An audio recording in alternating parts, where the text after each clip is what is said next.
Сәлеметсіздер ме, құрметті оқырмандарым. Жадыра Әскербек қызының ай артынан күн шығар атты әңгімесін тыңдай отырыңыздар. Маған тіркелмеген болсаңыздар тіркеліп, лайк басып қолдап кетіңіздер. Алда тағы да қызықты әңгімелер оқылады. Есік қағылды. Дүк, дүк, дүк. Ашей, есікті күшіктер деген әкенің дауысы бүгін тағы да мас. Алламай, қашан тыныштық болады екен? Балаларымды шырылдатып қойған мына өзі әке ма? Қу арағын қойсыншы, тыныштық бер Алла, тыныштық деген Айсұлу көзін сүртіп алақанымен бетін сипады да, тез қалың киімдеріңді киіңдер бол деді. Самал мен Жамалға қашамыз деген сыңай танытып. Есікті күшімен тартып ішкі ілмешегін үзіп ашқан Мұрат, өй өңшең оңбағандар деп кіргеннен Айсұлуға бас салып тепкінің астына алды. Анасының күнделікті таяқ жеп, көзімен денесі әбден көгеріп жүргеніне тойынған қыздары әкесін итеріп жіберіп, Айсұлуды сүйреп далаға сытылып қашып шықты. Үй артындағы бұрын машина жөндеген заводтың машина қалдықтары тау болып үйілген дөмбешіктің артына тығылды. Айсұлу аяғына етігін де киіп үлгермеген. Табаны жұқарған шұлығы жанына қардың суығын әбден батырды. Мама, мынау менің етігімді киіңізші, мен аяғымды сіздің алдыңызға қойып отырайын. Сіз үрлеп деміңізбен жылытыңыз деп Самал жылап жіберді. Жоқ ботам, жылама, ештеңе етпейді. Қазір әкең ұйықтаса үйге кіреміз деп ауыр күрсінген Айсұлу Самал мен Жамалды шәркиенің ішіне қысып құшақтап алды. Әдеттегідей сыртқа кіріп шығып, «Ей Айсұлу, үйге қайтыңдар, қазір бауыздаймын» деген Мұратта тынышталып ұйқыға кетті. Үшеуі дарбазаның темір ілгішін тартылдатпай іліп, салқынға сірескен аяқтарының ұшымен үйге кірді. Төрде жатқан Мұрат біліп қоймас үшін ас бөлменің бұрышына сырт киімдерін жамылып жатты. «Мама, сіз қанша аяса тоңсаңыз да, құшағыңыз ып-ыстық, мені жылытыңызшы» деп еркелеп қызы Жамал құшағына еніп ұйқыға кетті. Есейіп қалған 5-ші сыныпта оқып жатқан Самал түнімен ойымен алысып, анасын аяп, жүрегі елжіреп, Айсұлудың арқасынан қысып құшақтап, көпке дейін ұйықтай алмады. Тіпті анасының басын қолымен ұстап жатыр, әкесі келіп теуіп кетер деген қорқынышпен. Таң атты. Айсұлу үлкен қызы Самалдың шайын беріп, мектебіне жіберіп салды. Кіші қызы Жамалды балабақшаға апаруға дайындалып жатқанда төрдегі Мұрат айғайлап су сұрады. Су апарып берген Айсұлуды Мұрат соққының астына алды. Жуан қолдарымен жұдырық сермеп жатқанын көрген байғұс Жамал шыңғырып жіберді. «Әке, ұрмашы, мамамды ұрмашы, неге ұрасың? Қазір мен сені балабақшадағы укол салатын апайға айтамын» деп шыңғыра жылаған Жамал жерге сылқ етіп құлап түсті. «Жамал боташым, Мұрат доғар ұрғаныңды». Жамал құлап қалды. «Жедел жәрдем шақыр, су әкел Мұрат» деген Айсұлудың жан айқайы Мұраттың есін жиғызды. Жедел жәрдем келіп, Жамал балалар ауруханасының жан сақтау бөлімінен бір-ақ шықты. Кешегі мен бүгінгі әдірем қалғыр таяқ жеген күндер, ұйқысыз түндердің азабын қойшы кішкентайдың жан сақтау бөліміндегі мүшкіл халі Айсұлудың еңсесін есеңгіретіп жіберді. Жан сақтау бөлмесінен шыққан дәрігерге тура ұмтылған Айсұлу: «Дәрігер, қызымның жағдайы қалай? Өтініш не керек, қан ба, жүрек па, бүйрек па, айтыңызшы, мен бәремін» деп еңкілеп отырып жылап қалды. «Атыңыз кім?» «Атым ба» деп аптығып, «Айсұлумын, Сұлтан қызы Айсұлу» деді. «Айсұлу, сіз дереу қызыңыздың туу туралы куәлігін, медициналық кітапшасын маған жеткізіңіз. Жағдайы жаман емес, біз барлық көмекті жасадық. Сәлден кейін палатаға шығарамыз. Сіз оған дейін мазасын алмаңыз» деді. «Алламай, не үшін мені таңдадың? Әлемде менен басқа жан құрып қалды ма? Анау аппақ суық орында неге мені Жамалым жатыр? Бұл жалғаса беретін болса, кезек Самалға келсе не істеймін? Қазір осыдан үйге жетейін, Мұраттың үстінен арыз жазып, ұстатып жіберемін де, ажырасуға өтініш беріп, қыздарымды алып қалаға кетемін» деген Айсұлудың ойында сан мыңдаған жақсылы жаман жылдар ойлар бір-бірімен жағылысып келеді. Үстінде 10 жыл болған ескі тозығы жеткен күртеше, аяғында мұрты қисайған, саңылауынан су емін еркін кіріп шығатын жыртық аяқ киім, басындағы шәлісін алдыңғы жылы нағашы әпкесі сыйлаған жылуы әзірше орынды. Үйге жеткенде тіпті түскі уақыттың 2 болғанын біліп, дереу темір дарбазаны ашып, ағаш есікпен үйге енгені сол екен. Асханада Мұрат маскүнем достарымен әңдетіп отыр. Айсұлудың қаны басынан шауып, 11 жылғы бойғы ашуы мен ызасы тұтанып, бомба болып жарылды. Тістерін тірестіріп, қайрап кеп, маскүнемдер, құртыңдар көздеріңді. Бұл жер сендерге шарапхана ма? Жамалымның қандай күйге түскенінде қызықтырмаған сендей әкенің намысы жерге тапталып, күл боп кетсін деп ашумен Мараттың кеудесінен алған Айсұлудың қолына Мұрат пышақты соғып қалды. Пышақ білегінің орта жолына дейін кіргенін, қан тоқтамай тапшылып кеткенін көріп, Айсұлу қорықты. Мұрат, кешірші, енді ештеңе айтпаймын, мен екі қызыма керекпін ғой деп жылап жіберді. Мұрат өзінің осыншама опасыздық жасап тұрғанын қайдан түсіне қойсын, Айсұлудың сай-сүйегін сырқыратып пышақты суырып алды. Сол сәтте манағы маскүнем досы көршілерді шуылдатып, үйге жақын маңдағы үлкен Балауса есімді әжей еңгезердей ұлымен кіріп келді. Балауса әжейді көрген Айсұлу бір өлімнен аман қалғанын сезінгендей өз-өзін жинап алды. Балауса әжейдің ұлы Мұратты жерге тығып, жығып қолын байлап ауыл сыртына алып кетті. Сол сәтте ауыл әйелдері жиналып қалған еді. Айсұлудың қолын дәкемен орап, жедел жәрдем шақырып, алғашқы көмек көрсетілгеннен кейін көршілер сабыр тілеп үй-үйлеріне тарасып қайтты. Айсұлу самал келетін уақыттың болғанын ескеріп, қапшықта қалған 2 түйір картоп пен макаронды суға асып, үйге ретке келтірді.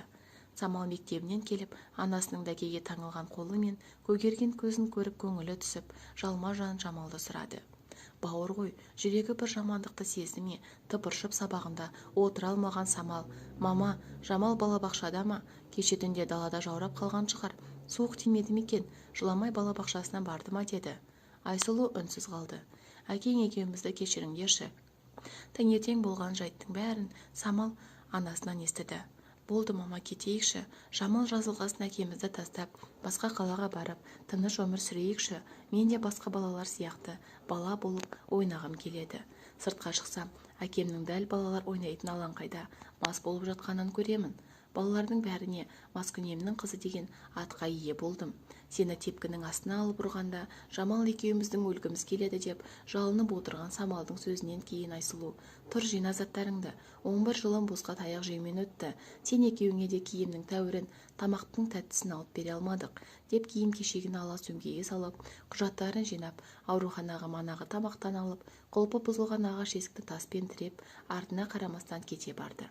Ауруханаға бет алған жолда Балауса әжейдің аласы Мұратты желкелеп әкеле жатыр екен. Мұраттың әбден қамшының астына түсіп, адам қалпына келгені көрініп тұр. Айсұлу аң-таң. «Айсұлу, кешір мені, ағаттық кетті. 11 жылдан бері ағат кеттім деген келіп тұр ма? Мұрат, сенің 2 қызың бар. Сенің мүмкін есіңе салуың керек па? Мені сонау Алматыда оқуда жүргенімде осыншалықты азаптауыңа көнсін деп тізерлеп тұрып қолымды сұрадың ба? Жетер. Самал қызым, аяғыңа жалынайын. Жүршеге, қайда барып қалай өмір сүресіңдер» деді, құдды бір тамақ не ақша келген күні болғандай. «Әке, сіз ешқашан бізге болсын деп ештеңе жасамадыңыз ғой.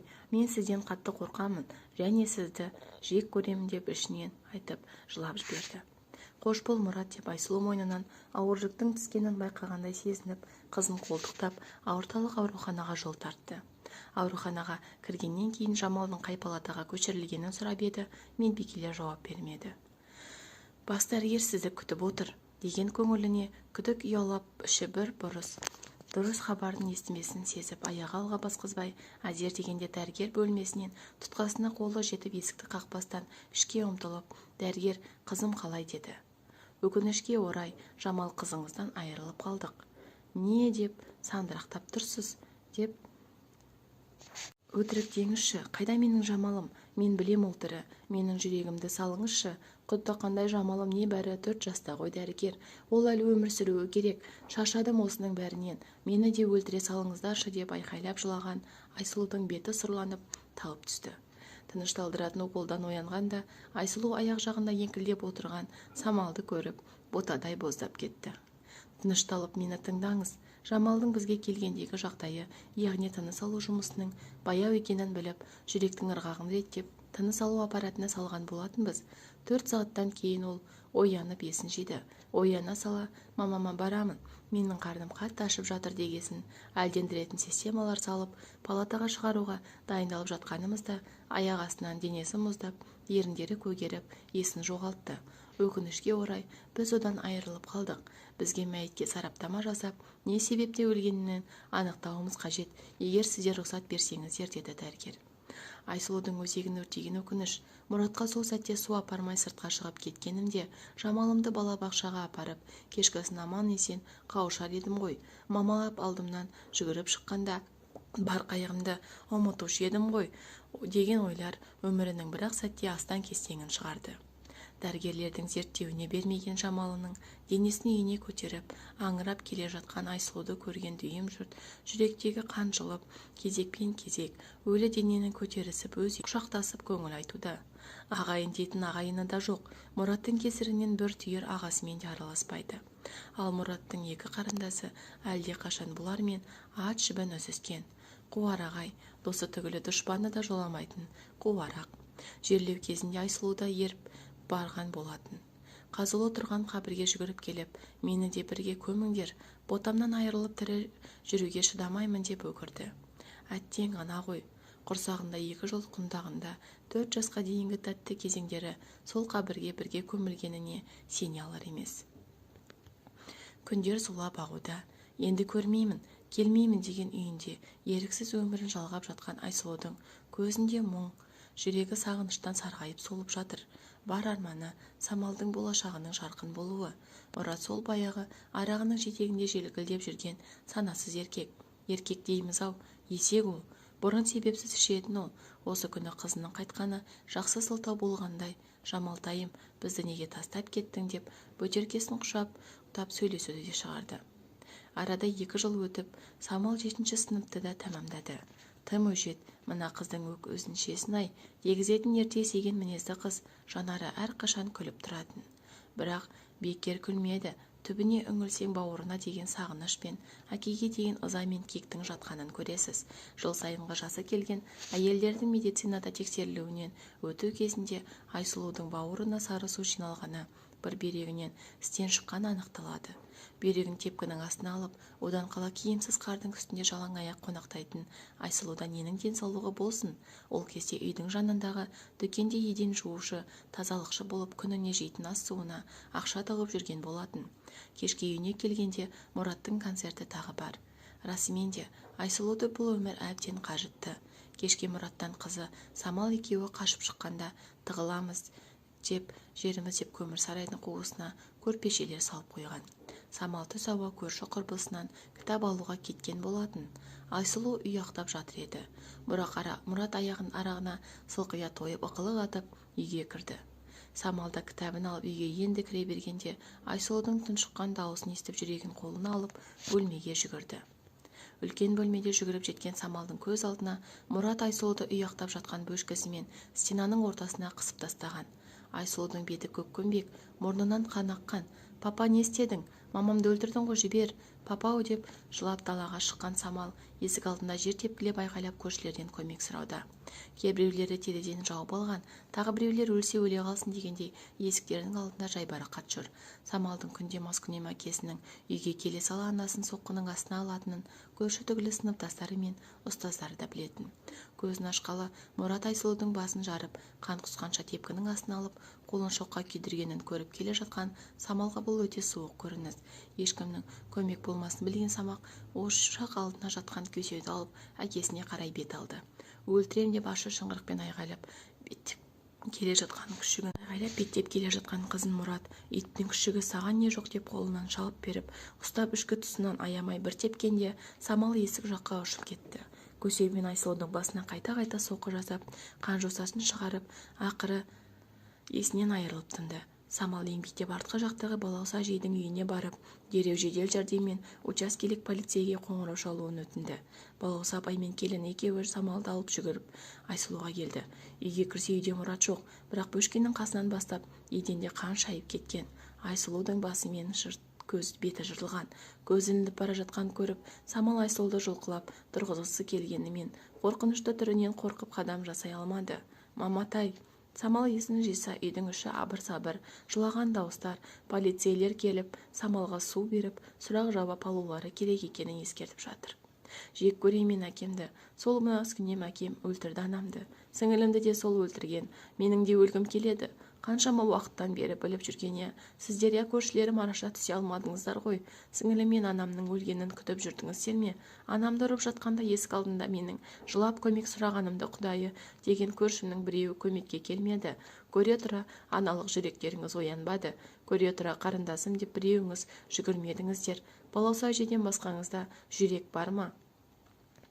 Кеудесін өксікпен кек кернеп, екі қолының саусақтағы дірілдеп, аяғының тепкісі жерді ойып түсіретін ашумен айтқан сөздеріне ағайын жұртпен көршілері басу айтуда. Осыдан әкемді тауып, жазасын бермесеңіздер, мен өзім өлтіремін, деді Самал. Айсұлудың туған ағасы мен 80-нен асқан науқас әжесі анасын жерлеу рәсімінен кейін Самалды өздерімен бірге алып кететін болып шешті. Мұратты бірнеше күн іздеп, 7-ші күні Айсұлудың зиратының басында баяғы ініне салып, өтелкесін құшақтап қызы мен әйелін жоқтап отырған жерінен полицейлер ұстап әкетті. Көршілер мен туған-туыстан түсініктеме алды. Сот залында бірнеше айғақтық заттармен қылмыс жасап келгені дәлелденіп, 16 жылға бас бостандығынан айырылу және қатаң режимде жазасын өтеуге шешім шығарылды.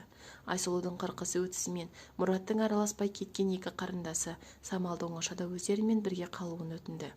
Олардың ойы Самалды қамқорлық алдық деп үйді өз аттарына жаздырып алу, тағы қалса тұл жетім деген желеумен мемлекет төленетін үлкен жәрдемақысына ортақтасу еді.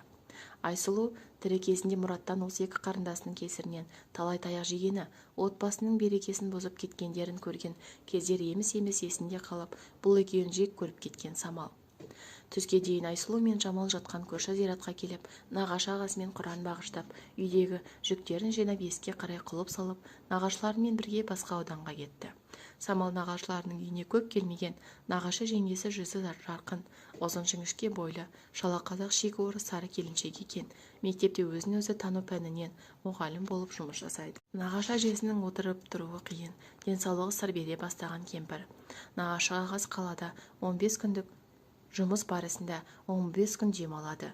Бұл ауданның ауасы кең, жусаңы тыныстау ашатын хош иісті. Мүмкін бұл ауданда маскүнем әке болмағандықтан жаны жатырқай қоймаған болу керек. Тез сіңісіп кетті. Сабақ үлгерімі жақсы болғаннан кейін үздік оқушылар оқитын гимназияға қабылданды. Жаңа оқу жылы Самал 8-ші сыныпқа көшті. Сұлу жеңгесі қолынан жетектеп жаңа мектебіне алып келді. Шашын жоғарыға түйген, көзілдірігін сүйір мұрнының ұшына апарып қойған, қисық көзді ерінінің қызыл опа-далаппен бояп алған толықша келген сынып жетекшісі Айнаш апай Самалды сынып оқушыларымен таныстырып, Нұрлан есімді ең тентек баланың жанындағы бос орынға жайғастырды. О, жаңа парталасым, қош келдің, 2 күн өтпей орныңды таппай қалып мәңгіріп жүрме деп қарқылдап күлді. Жаңа орта әсерлі сезілді ме, әлдер Нұрланның мына сөзін түсінбеді ме? Самалдың көзі жасаурап, үнсіз отырды. Қоңыраулар соғылып, сыныптағы басқа да ұл-қыздармен араласып үлгерді. Бірақ тұйық, әбден сеніміне селкеп түскен Самалдың адамдарға ашыла қоюы екі талай еді. Оқушылардың ешқайсысы Самалдың анасы мен сіңілісінің қайтыс болып, әкесінің түрмеге қамалып кеткенін білмейтін. Мамаң жас, сұлу екен деп жеңгесін сынып, қыздары анасы деп ойлапты. Ата-ана кім болып жұмыс жасайды, деді біреусі.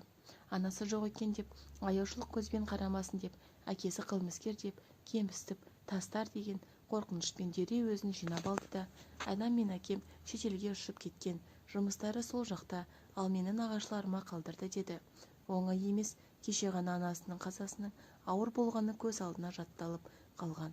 Қызым өлтірсе де өтірік айтпа деген анасының алғашқы рет қарсы шығып үйіне барған соң кішкене жаңа блокнотының алғашқы бетіне «Анашым, мен өтірік айттым, кешір» деп жазып қойды. 4-ші күні сыныпта сабақтан кейін қыздар жиналысы болады. Онда Айнаш апай қыздармен жұмыс жасайды. Тәртібімен, отбасында ата-аналарымен туатын мәселелеріне көмектесу, сабақ үлгерімдері деген сияқты тақырыптар да ашық сөйлеседі. Мұғалім Самалдың әрдайым көңілсіз жүретінін ескеріп, кеңсеге жеке сөйлесуге шақырды.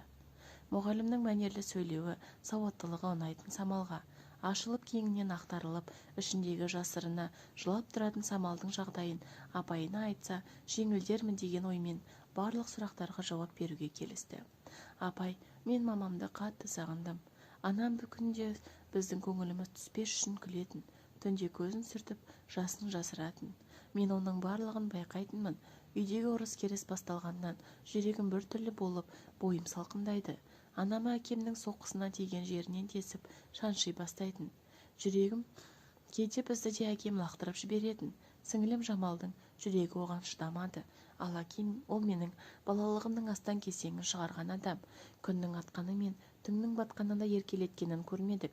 Мына иттің күшіктері деген сөздерін білемін. Араққа ақша тауып келіңдер, әйтпесе бәрін қырам, жоям дейтін. Дүкенде еден жуатын анамның тапқаны кейде нанға да жетпей қалатын.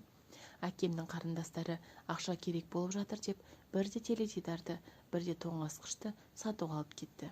Ал әкем араққа ақша табу үшін сатып ішетін дүниенің барлығын тасып кеттіңдер деп қарындастарын қуып, енді келместей етіп жіберген.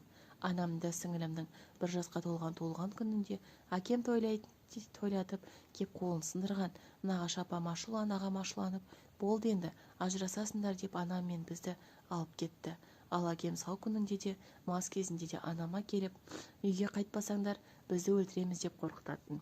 Ел-жұрттың әңгімесі бар. Жаман әке болса да, 2 қызымды әкесіз өсіргенім дұрыс болмас деп қайтып келген болатын. Нағашы ағам, егер сонымен кететін болсаң, бізді ұмыт деген. Ештеңеде өзгерген жоқ. Әкем жұмыстарынан шығып қала беретін. Біздің қалам, дәптеріміз мектептің мойнында болды. Төмен отбасының балалары деген тізімде тұрдық. Ұят-ай. Киіміміз жыртылса да, кішірейсе де анамды аяп, осы киімім қатты ұнайды деуші едім. Апай, сіз несін сұрайсыз? Менде осы кезге дейін достарым да болмаған. Бәріне әкем кінәлі. Айнаш апайдың алдында кішкентай сүйріктер қолдарымен қайта-қайта жасын жерге сүт сүрместен сүртіп отырған Самал 13-те емес болып көрінді. Өмірдің ащысы кішкентай қызды аямай күйдіре сынағаны көрініп тұр. Сырлассаң ересек адамдарша ақыл айта білетін, ақ пен қараны ерте айыратын жастағы мықты шыдамды қызды көрді. Мұғалім барынша ақылын айтып, көмегін аямайтынын айтып, уәде берді. Мектеп психологтары Самалмен жұмыс жасап, әрқашан қиыншылықтың артынан сәтті күн туатынын үйрете бастады. Нағашы аға жеңгелері де бар қолдауларын көрсетті. Сыныптағы оқушыларымен қарым-қатынасы жақсы, оқуда озат, мектепшілік мерекелік кештерде белсенді. Оны ешкім жетім деп айтса сенбейтін бағытқа өзгерген. Мұның барлығы Айнаш апайдың еңбегі. Әрине, мұның барлығы оңай келіп өзгере салған жоқ. Айнаш апай Самалмен әрдайым байланысып өмірін сұрап көргендей әсерде болды. 11-ші сыныптан ұшқалы тұрған көйлектері, шашын 2 жаққа түйген сұлу бой жеткендер мен галстукты шықитып таққан бос балалар, қолдарында шоқ гүлдер. Айнаш апайының ерекше көретін, қимайтын оқушыларының қатарында Самал да бар. Самал республикалық пәндерде бағын сынап жүрген болатын. Дәл осы күні ЖОО-ның білім грантын ұтып алғанын естігенде алғаш рет қуаныштан жасын сүртті. Мінберге мініп сөз сөйлеп алғыс айту үшін микрофонға жақындады. Менің сүйікті ұстаздарым, менің сүйікті сыныптастарым, менің жансыз бейнеме сұлулық сыйлаған әсем табиғатым, барлықтарыңызға мың алғыс. Сүреңсіз жолдарымның ойылған жерлерін түзетіп тегіс жолды бағыттай білген менің Айнаш апайыма, сіз менің әрдайым дұғамдасыз. О дүниеге аттанған анамнан кейінгі жүрегімнің орын алатын алтын адамсыз. Түрмеде жатса да тәубесіне келіп іздей қоймаған, әкеме деген ренішті ұмытуға көмектескен Айнаш апайым, сіз менің ұстазым ғана емес, анамсыз. Менің де бақытқа лайық екенімді ұғындырған, менің де толыққанды отбасында өскен балалармен бірдей ортада білім ала алуыма мүмкіндік берген баршаңызға алғыс, деп әдемі ғана жымиып төменге түсті. Жан-жақтан соғылған шапалақтардың ыстығы анасының риза болып маңдайын сипаған алақанын еске түсірді. Самал ЖОО-ны тамамдап, өзі оқыған мектепке математика пәнінен мұғалім болып оралды. Баяғы тентек парталасы Нұрлан күнде таңертесімен қымбат көлігімен жұмысқа келіп тастап, кешке күтіп алып қайтып жүрді. Арада 1 жылдай уақыт өткен соң Нұрлан Самалды ата-ана бауырларымен таныстырды. Көп ұзамай нағашы аға жеңгелері Самалдың дүркіретіп, ұзатуын жасап, Нұрланға тұрмысқа берді. Қазір Самалдың енесі әр күн сайын тәрбиелі, ақылды келінін аузынан тастамай мақтап отырады. Қайынатасының көрген мейірімі әкесін кешіргенді. Қайынапа, қайынсіңілі құрбыларындай жақын. Мейірімі шексіз Алла тағала ана бақытын сыйлап, құрсағына кішкентай адамды салып берді. Шекелері торсықтай егіз ұлдардың артынша сүйкімді егіз қыздарын дүниеге әкеліп, отбасындағы нағыз бақыттың куәсі болды. Алдымызда өмірдің нендей сынағы мен сыйын дайындап қоятынын ешқайсымыз, тіпті балгер бақсымыз да біле алмайды. Қиналғанда самал секілді алақанымызды жайып, тек Алладан сұрайық. 16 жылға сотталған әкесі түрмеден шығып мешітке барып, сәждеге басын қойып, намазын оқып жүр екен. Бір қызығы, Самал тұл жетім деген мемлекеттен алынатын жәрдемақысын жинап, бұрынғы өзі тұрған үйін жөндетіп, әкесіне қайтадан сыйға тартқан екен. Сөзбен айтып жеткізе алмайтын, әкенің қорлығын кешіру кез келгеннің қолынан келмейтін. Самал айтқан: Рамазан айында оқушыларымды мейірім апталығына орай мешітке бас имаммен сұхбаттасуға апарғанымда әкемді кездестіріп қалғанмын. Алла маған бәрін берді. Өмірге деген өкпемді ұмытқанмын. Әкемнің ақымақтығын кешіре алатын үлкен жүректің иесі екенімді түсінген сәттен үйді жөндетіп, сол жерде өткен